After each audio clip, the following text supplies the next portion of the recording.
Okay, hi, I'm James, and I'm going to talk about globalization and its effect on alternatives, and I'm also going to talk about the final alternative that was selected. Okay, as you see here on the slide, assisted suicide cases increased with globalization, coined as death tourism.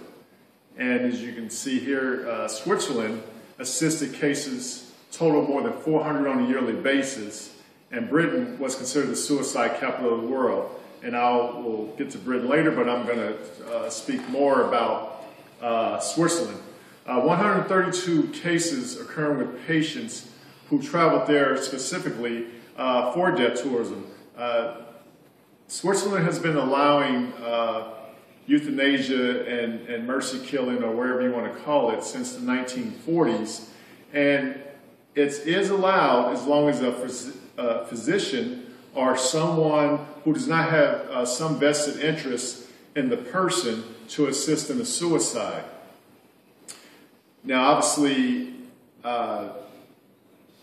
if you have an insurance policy on someone, or maybe it's your loved one, they're probably not going to allow it.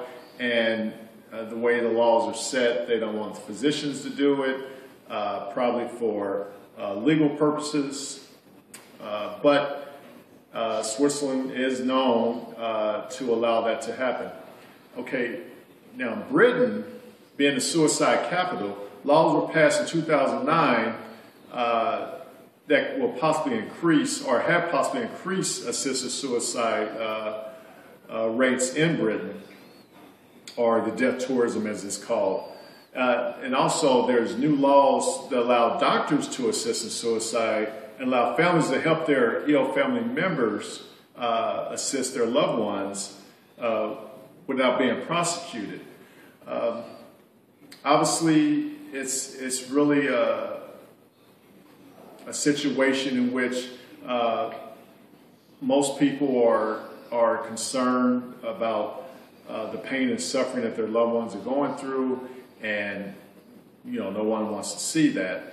And Britain, being the suicide capital of the world, I thought it'd be a good idea to mention that because generally people commit suicide for various reasons.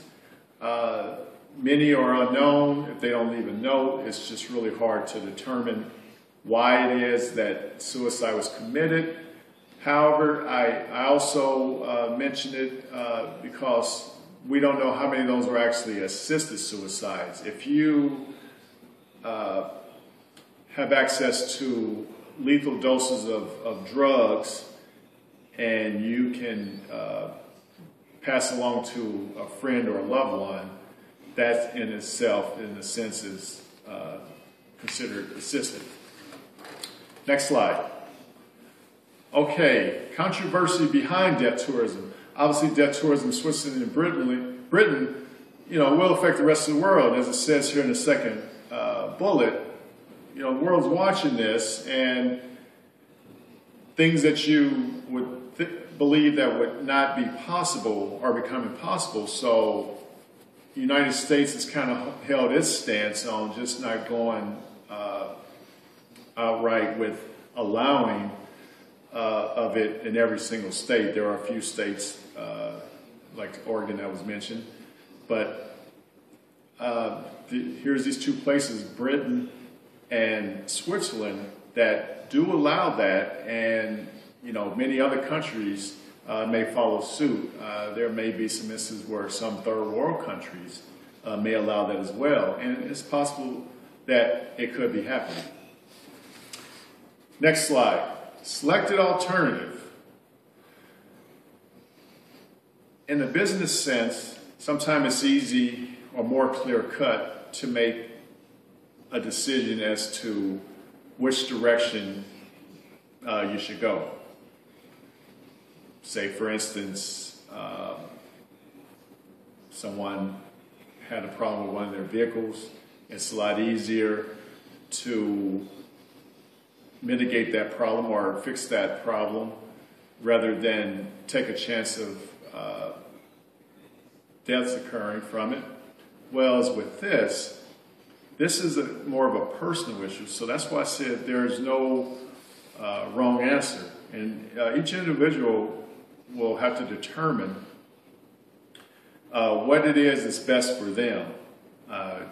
It's hard for us to determine what they're going through, and until you've been there, it's kind of hard to hold judgment. Now, I say that because the next bullet, religious views, Catholics, Pope Benedict said that euthanasia is a false solution, and many Christians believe that taking a life for any reason is interfering with God's plan and is comparable to murder. Family involvement. This kind of ties along with there is no wrong answer, and you just have to get family involved and talk it over with them, and maybe look for the possible solutions that was mentioned: hospices, stronger drugs, and that's ultimately the decision of the person who is having to deal with that, because obviously if you no longer want to deal with the pain, you no longer want to take all those medications, then at some point you're just going to give up. Ethical implications. If it's allowed in that country, a particular country or city or whatever, generally there's nothing unethical about it. However, if you're breaking laws, it's being unethical. Could be kind of harsh to look at it that way, but as far as rules concerned, if you don't follow the rules, it's considered being unethical. So ultimately, it just comes down to this. It's up to the person. That's really the final answer on it. And each person has to just decide what's best for them. Thank you very much. Are there any questions?